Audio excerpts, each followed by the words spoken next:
Auzubillahi minasyaitonirrajim. Bismillahirrahmanirrahim. Alhamdulillahi rabbil alamin wassalatu wassalamu ala asrafil anbiya'i wal mursalin wa ala alihi wa sahbihi ajmain. Amma ba'd. Assalamualaikum warahmatullahi wabarakatuh. Tagalog to, Ustad? Alhamdulillah, hindi ibig sabihin na nagtatagalog ako kay talagang expert. Tagalog ng Maguindanon. Anyway, nagpapasalamat tayo sa Allah subhanahu wa ta'ala dahil alhamdulillah bago yung binyo natin, hindi dahilan sa kanya at binigay kay Engineer Najib, mashallah, yung member ng BTA, Bangsamoro Tapat Asawa. So wag natin iduwa na dadami kaya talagang hindi tayo makabalik dito. So alhamdulillah, nandito naman sila, alhamdulillah. Tama yung sabi niya, gumagawa sila ng masjid, alhamdulillah. Yung iba ginagawa yung headquarters ng kanilang election para sa subhanallah, million Ustad. Pero yes, kasi pinapaganda, kasi walang hindi manalo kung hindi maganda. So ito naman pinapaganda talaga. Alhamdulillah, hindi lang yan, pati si Engineer Mato na ito. Yung sa Alamada, napakaganda. Sa Mijayap. Parehas din sila ni Najib, member ng BTA. Tapat Asawa talaga. Pero simple masyado na tao yan. Pero subhanallah, grabe ang nila sa agama. So ilan na years na ito? 6 years na, no? So hanggang siguro sa kamatayan, kung kaya ni Engineer, gagawin. Kaya ito lang yung sa kanya sa kabilang buhay. So by the way, alhamdulillah, marami namang pumasa na pharmacist na mga Bangsamoro. Kasi yung resort bumaba kahapon yata, the other days. So maganda rin yung marami, kaya kung gawa sila ng mga pharmacy, baka bababa yung gamot. Kasi competition. Alhamdulillah. Kung marami, alhamdulillah. So anyway, meron ding pinatayuang iskag ng masjid sa Apari, yung pinupuntahan kami rin ang gumawa. Kaya lang, dumaan si Marcy, itong yung bubong, pati yung mga glasses na pati yung dates doon, natumba dahil sa lakas. Million, hindi lang dito sa atin, pati sa ibang lugar. Sa Europe, bago lang, yung sa Spain, sa Aporda, ang namatay 200 plus. First time, dahil sa typhoon, tubig. So, nagalit yung lahat ng mga constituent, pumunta yung king nila, binu nila dahil doon sa walang preparation at nagdaka sila. Kaya 200 plus namatay. So kaya lang doon nagpalabas kaagad ng ayuda para sa rehabilitation, tulong sa mga tao ng $10.6 billion. Dito sa atin nagpapalabas din pero 500 lang ang binibigay. Parang 4 piece, go piece. Konti lang. So, iba rin sa Europe, iba yung kwan nila. So alhamdulillah, yun ang nakikita natin sa buong mundo dito sa atin. Palaging may bagyo, maraming nasalanta, hanggang sa presidente nagsabi, anong gagawin natin? Dahil sa sobrang damage sa infrastructure, sa kabuhayan. So anyway, ito yung mga sign na binibigay ng Allah sa atin na hanggang ngayon matigas pa rin ang ulo natin. Alam natin ito na signal ito na galit ng Allah subhanahu wa ta'ala. Mas mabuti na lang kaya hindi sinasabay-sabay. Kasi yun ang nakuha ng Prophet Muhammad sallallahu alaihi wasallam na manalangin sa Allah subhanahu wa ta'ala na yung kanyang wag yung sabay-sabay. One after another. So alhamdulillah, ngayon, katulad ng sinabi ko, kay wala tayo, nung October 26, nag-retaliate ang Israel sa Iran. So may namatay na mga military, pati yung mga sa military bases. Ngayon, sabi ng Iran, babawi kami. Anytime, tingnan natin within 3 days ngayon. Last Tuesday, si Trump nanalo pagka-presidente. Kahit popular yung babae, makikita mo yung racism. Kasi African Indian si Kamala Harris. Yung kalaban niya babae, kahit magaling, dahil yung mga bumoto sa kanya na mga 20-30, na mga Amerikanong puti. Siyempre, gusto nila yung puti kaysa itim na hindi naman Amerikano, kay immigrants. So, yun ang dahil natalo dahil doon. Ibig sabihin, si Trump na naman ngayon. Nanalo si Trump dahil sa tulong din ng mga American Arab sa Mexican, yung mga swing state. Ibig sabihin ng swing state, Republican, Democrat, nag-swing yan. Dito sila o dito sila. So mostly doon, mga American Arab na mga Muslim. So nag-promise kasi si Trump na pag ako ang nanalo, i-stop ko ang war sa Gaza, pati sa Ukraine. So medyo tingnan natin. Pero alam mo naman si Trump, binaril na yan.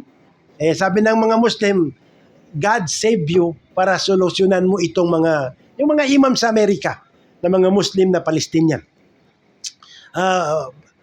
Kahapon, dito sa Netherlands, sa may Amsterdam, nag-riot sa football dahil yung fans ng mga Israel pati Palestinian, inano nila yung flag ng Palestine.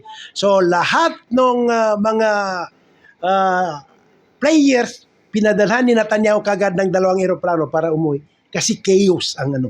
So ngayon lahat ng mga Jew kahit saan pumupunta may kalaban sila. So ngayon kahapon merong binumba nila. Ang problema kasi ngayon hindi na yung hospital, tent, basta merong pang tao sa Northern Gaza, pati sa binubumba na nila. Kasi ethnic cleansing. Tinatanggal nila lahat yung mga Palestino dahil merong meeting last week. Ang nakaganda ngayon, pinalitan ni Netanyahu yung defense minister niya na si Yoav Gallant nang saka tarantado pa. So, tinan natin ngayon dahil every day nagpapadala ang Hezbollah ng missile na yung mga latest na precise, yung PADI, NORA, PADI 2, na hindi lang doon sa Tel Aviv, Haifa kasi lahat ng city tinitira nila. Dahil binubomba nila ang Beirut, mga 40 plus ng building na sira doon sa Beirut, mga 14,000 ang injured, 3,000 ang namatay. Dito sa Palestine, as of today, nagmamonitor ako kanina sa Jazeera, 43,500 nang namatay. Patay 43. Every day, 30, 40 na mamatay. Every day. 70%. Kaya in 6 months time, 34,000 ang namatay ng IDF, Israel Defense Force. Pero ang kaganda ngayon, sa Lebanon, nag-atras sila. Hindi nila kayang resistance. Dahil train ito mga sundalo, train sa computer. Ito naman bago, maraming mga tinatawag nila volunteer, mga reserve, hindi na sila pumapayag. So nag-atras sila dahil one time, pinatamaan sila ng missile pati yung mga RPG, mga 80 plus namatay na IDF. Na sa kanila, mahalaga ay isang tao. Ngayon, by January, sa araw ng pag-upo ni Trump, mag-start yung UNRWA, yung nagsusupply ng pagkain sa Palestine, Jordan, Lebanon, Gaza, na supply ng lahat ng nation sa Pilipinas, iniban ng Israel kasi ginagamit ng weapon of starvation. So merong isang European na mataas ng nag-aimbestiga na isuspend nila yung ng Israel sa United Nations. Ibig sabihin, ialis nila. Sinabi ko last week na ang North Korea mag-test din ng ICBM, Intercontinental Ballistic Missile. Nag-test sila, doon nahulog sa pagitan ng Korea pati Japan. Takot ngayon ang South Korea dahil sabi niya kay Putin, sabihin mo lang, kasi may 10,000 na North Korean troops na nakipaggera ngayon sa Ukraine now. Na sabi ni Blinken pati, sabi na violation of international law. Sabi na, kami lang ang violation, sabi ni Kwan. Tinan mo ginagawa, pinapatay yung mga Gazan civilian, hindi pinapakain. No? Walang violation dahil may impunity ang Israel. Sila ang batas dahil sinusuporta ng Amerika. Sabi ni Khomeini, kahapon, mag-ingat ka na Israel. Anytime, papadalhan kami namin ng 1,000 missile. Na yung missile na yan, hindi pa yan na-test. na precise masyado kasi mayroong mga drone na hindi na ano ng mga yung Iron Dome nila. Kasi nagsipyat na. Kaya pila timambo, napasasangan, di ba kay? Kaya ini kakaratista ng kamasugat ka. So, yan ang problema nila. Pinadalhan ngayon ng Amerika ng THAAD. Ang THAAD, yun yung binigay nila sa South Korea na naggautang ng $10 billion ang South Korea dahil diyan sa THAAD. Yung anti-missile, yung Terminal High Altitude Area Defense. Pag may lumipad na missile, titirahin nila yan. Billion ang price niyan. Kasi nasi-short ang Israel. Pagsipiat. So pinadala ng South Korea, pinadala ng Israel. Tapos yung stealth bomber nila, B-52, nandyan ngayon sa Middle East. Why? Kasi isupply nila anytime babawi ang Iran. Sabi ni Khomeini, we will make your nation like an stone era. Ibig sabihin, gawin nilang parang Stone Age yung Israel. Kasi maliit lang man sila, 10 million. Ang nakalibot na Arab, 300 million. Subhanallah. Katulad sa Amerika, yung nagboto ngayon, 240 million. Kasi 300 million plus ang population. So tutuusin sa buong mundo, 2 billion na tayo na mga Muslim. Yan ang sinasabi ng taga-Gaza. Nasaan kayo? Natutulog kayo, hindi kayo maingay. Ang mga bata pinapatay, pag maingay kayo natutulog, pero ngayon pinapatay, hindi kayo maingay. Dapat magsalita kayo, kaya tahimik din kayo. Kasi mostly, 70% babae at lalaki ang namamatay sa Israel. Until now, bumabunta sila. Bomba pa rin. Pero yun lang, nagsabi na si Trump kay Netanyahu, Bibi kasi ang Bibi. Nickname niya. Bibi na pagkukumiyay. Na sabi niya, stop the war. Kasi pag wala lang supply ang United Nations, patay sila. Diyan lahat. Ngayon may embargo. Merong isang congresswoman sa House of Congress na nag-file ng embargo sa na baka tutuparin nila yon dahil si Trump ang ngayon, presidente. Na alam nyo si Trump naman, yun ang sinasabi, crazy daw. Sabi ni Duterte, hindi ang crazy kay bilyonaryo. Negosyante yan. Time niya, 4 years, walang gera. Walang gera. So, hindi natin alam right after. Kaya sabi niya, kay Bibi before. Pero nung nagsabi yung mga Arabo sa Amerika na bubutuin ka namin, basta stop ang war, nasabi niya, tirain mo ang nuclear site ng Iran kasi meron silang nuclear weapon. Sekreto lang. Kaya natatakot sila, yung si McGregor, Scott Ritter, na ex-military marines, nagsasabi na lahat yung mga citizen ng Amerikano, pati yung mga Jew na hindi kasali, you better live Tel Aviv now, in 3 days time. Kanina sinabi niya, kasi something will happen. Kasi pag nagsabay-sabay yun, 200 lang na missile last October 1. Na sila. Na ngayon, everyday, yung Hezbollah, nagpapadala sila ng missile hanggang ngayon. Tapos yung mga nabal nila sa Haifa. Ni Haifa to, napakagandang place. Kaya nandan yung pinaka-third city ng Israel. Napupuntahan nila. Ngayon, lahat sa Hebron, sa West Bank, riniraid nila. Ngayon, sa Hamas, lumalabas naman doon sa mga tunnel kasi ang dami ng tunnel nila. So, yan ang natatakot sila. Ang dami nang namatay. Kaya yung Defense Secretary, na si Gallant, nagsasabi ng totoo ngayon. Ito yung reason. Kaya gusto nila mag-ceasefire para yung 100 na hostage makalabas. Ngayon, ayaw ni Netanyahu. Kasi pag nag-ceasefire, siya naman ang ma-ceasefire sa bilangguan. Kasi maraming kaso kaya meron siyang hearing, meron siyang kwan ditong December na ito dahil sa graft and corruption. Na yan, sabi ng mga, hanggang ngayon, merong nag-protest ng kamag-anak ng mga hostage sa Tel Aviv. So marami nang nagpupunta kasi more or less 60% ayaw kina Netanyahu. Kaya magka-election na dahil dito sa nangyari. Hindi na sila safe. Sinasabing the most sophisticated na sundalo sa buong mundo pero ngayon nalulusutan ng mga... Sabi na kasi ang leader ng Hezbollah ngayon, bago na. Yung namatay ni si Nasrallah, pinalitan ni Yung sunod, nasapi din, namatay rin sa bomba. Ngayon naman si Naim Qasim na sa kaya pa na matuwa. Kamasumato mo na. Na basta tira rin lang na city, habi sa po. Nadipende kaya. Everyday may siring sa Israel. Takot sila. Yung iba, umalis na sa Israel. Habang mayroong pang oras. Kasi natatakot sila. So, hindi natin alam anong mangyari kay January 20 ang pag-upo ni Trump. Na baka magbalit naman ang utak niya. Nasabi na, sige, bombahan mo Israel ang kwan. So, alis kami sa Omra December 20. So, yung may mga pera diyan na tinatago, gamitin nyo yan para makarino ng contract sa Allah subhanahu wa ta'ala. December. Kaya Omra yan. Alhamdulillah, si Seki dyan may nag-sponsor. Tingnan natin, Ustad.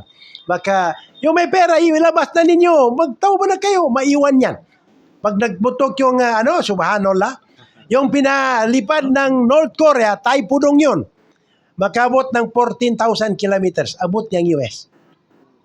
Yan sinabi niya. Sabihin mo lang, Putin, padalahan ko yung kwan. Kaya yun yung bata, 30 plus lang. Na ang dami ng nuclear weapon.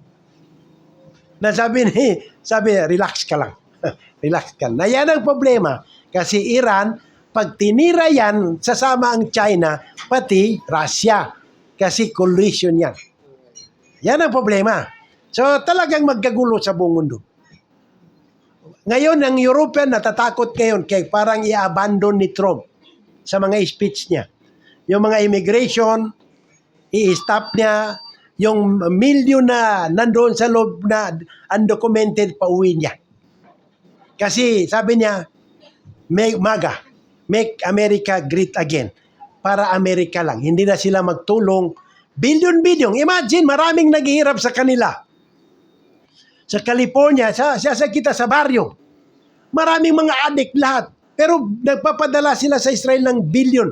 Pero doon hindi nila magastuhan yung ano. Katulad din dito sa atin. Subhanallah. Pag masjid magawa, walang pera. Pero magawa ng para sa kandidacy, ang dami.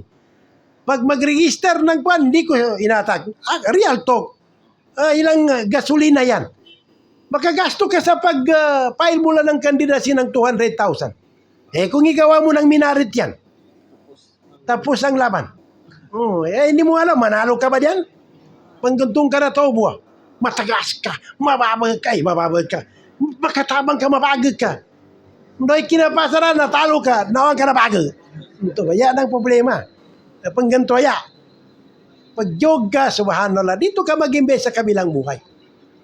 Magsisi ka talaga. So ito, alhamdulillah, ako ito ang last na pangarap ko. Allah. Hindi na kami na nangarap si Ustad ng kwan. Alam na ni Ustad. Pero ngayon pa lang. Subhanallah. So yun ang mga latest, hindi natin alam. Kasi merong pang 2 months si Joe Biden. Kasi January 20 pa.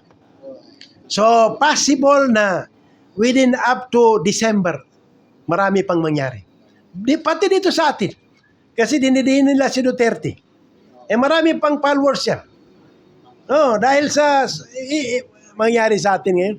So, sinasabi ko sa inyo na pagdating sa pera ng gobyerno, everyday 500 million nang nawawala sa kaban. Everyday. Ninanakaw. Yun ang problema. So kung tinulong nila sa mga tao yan, gumawa ng mga project na beneficiary, yung hospital, na yung mga taong naghihirap, ilibre na lang nila yung hospital. Kasi mahirap mag-hospital. Yan ang pinaka-worst na place, hospital. Gebrang ka na kuta, itunga na pandayo, di ka pakatug. Katulad sa Saudi Arabia, libre. Pag Hajj ka, magpa-check up ka. Ako doon, libre lahat. Gastuin mo dito na 100,000, sabihin mo lahat ang sakit mo. Kaya yun ang doktor doon, ginaganyan lang sa computer. Esmos kila, ni problema na ka. Daw ka masakit yung uko. Ganyan na, hanggang ka. Ano pa? Bigyan ka. Sa akin doon sulasa, di ako tinandua, uyut ko. Ati haja, maapi na. Datingin siya niya. Solution. Huting siya kanwa. Kaya tinanong ko so, akir. Nati alala, damapi. Pilipin tingin. Nagaango na nga sa kasupod naman. Yes, na dapat mangyari dito. Kasi kawawa talaga. Mga ustads natin. Maraming pera. Niya, pagkuha na sa agama Islam, not because of Islam, walang mangyari. Mamikali padaga, pandawasin. Na pandawaran siya mga mapadaga sa nakuta. Dano karnan ba na? So ito mga subhanallah, baitsera nito yung nakapalit sa Prophet Muhammad sallallahu alaihi wasallam. Na sila yan, mga gwapo. Na bakit hindi mo bigyan ng tamang-tama ang dami naman yan. Sa totoo lang. Tapos yung sinasabi ko suggestion, sana ma-extend hanggang 28. Kasi parada na lahat yung mga deserving na estudyante na magagaling, ang daming magagaling na estudyante, hindi lang makapag-aral, walang pera. Ilibre natin yan. Ganito yung ginawa ng Malaysian government.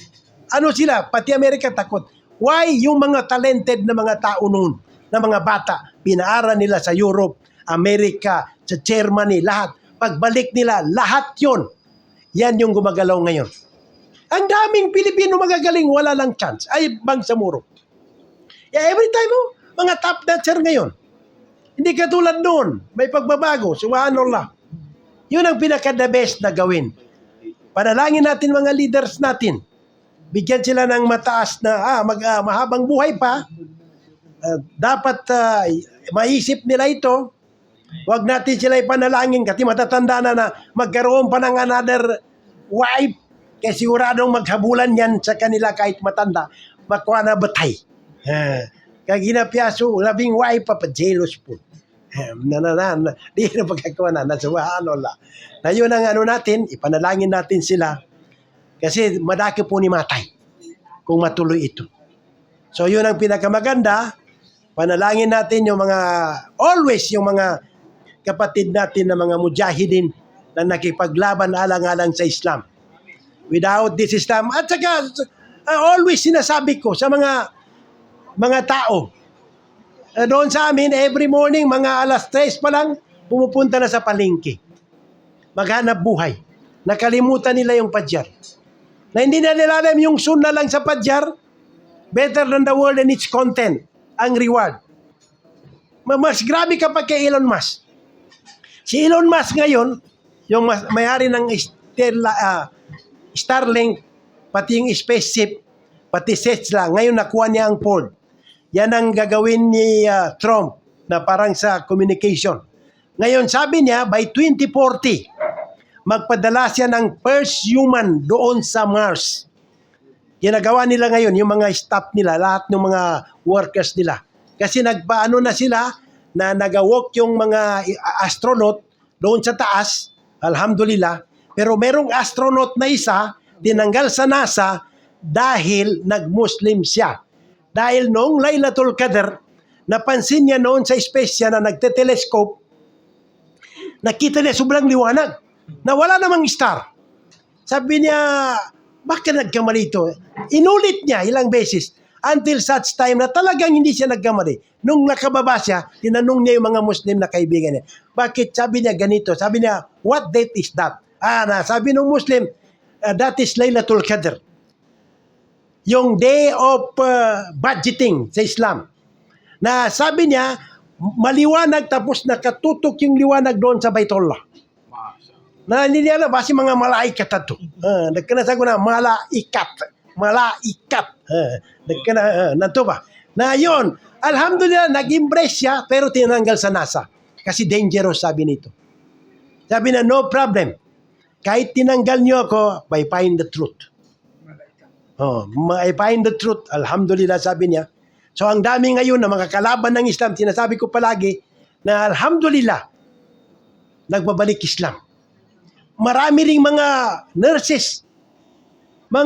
Pero ang problema sa nurses na bumabalik, pag nagdadawa kami, sabi na dapat makapag-asawa kami ng ustads na katulad nyo. Sabi ko, hindi ako ustads, engineer ako. Hindi naman. Siyempre. Pero, MP, yung phone. Allahu Akbar. Alhamdulillah. Alhamdulillah. So, yun. Ngayon, don't worry, kaya ang Islam, kahit wala tayo, hindi pabayaan ng Allah. Kasi siya yung may-ari nito. Baka ito, plano rin niya, subhanallah.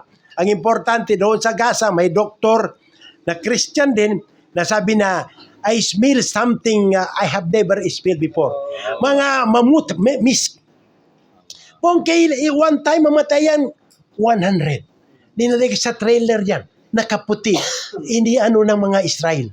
Sabi na ilibing nyo, inilibing yan sila, subhanallah, ang dami, 150. Maawa ka talaga. Kaya paminsan, yun ang always sinasabi ko, pag may high blood ka, huwag ka manood ng TV. Kaya may stroke ka. Ako, ginano ko lang, sabi ko, plano ng Allah ito. Kaya nalulungkot tayo, pero sila, alhamdulillah, paraiso. Kaya you are sending us to paradise. Kaya nang sinasabi ko, yung sabi ng Rabbi, na you cannot defeat the Muslim because these people are not afraid to die because they are after of Jannah and Hulul Ain. Beautiful lustrous eyes. Mga babay, amapia. Piya siya mo na mapyan. Alhamdulillah. Werita pagkapangapas. Allahu Akbar. Alhamdulillah. So, alhamdulillah, sa sunod naman inshallah, Ustads, yun ang pinaka-latest. But within this week, tingnan natin ano mangyari. Kasi pag yung Iran, nagbawi sila. Kaya sinasabi nilang, this is promise 3. Kasi promise 1, yung nagano sila, promise 2 yung October 1, itong 3 na yung anytime. Na pag nag-retaliate yan, na si Biden, baka hindi pa si Trump, we will not know what happened. So panalangin natin lahat, katulad ko, sinasabi ko sa inyo, advice ko na mayroon kayong tinatago, mayroong pang oras. Mag-umrah kayo, bismillah.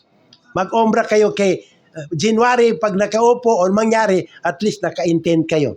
Kahit wala kayong pera, mag-intend. Mali mo. Yung isa, dalawa, nagsabi pumunta ako nang bahala diyan sa dalawa. Alhamdulillah. So, sabi na, ano yan? Matanda na? Hindi bata. Matanda na yan. Okay na. Kasi baka yung asawa, sabi na, kaya mo pinapa-umbre dahil sa bata. Batang isip lang. Kahit matanda. Okay na yan. Subhanallah. So, sa muli, salamat sa pakikinig. Alhamdulillah, nandito tayo sa lugar ng, sabi nilang sadit na lama-lama na suluga. Alhamdulillah.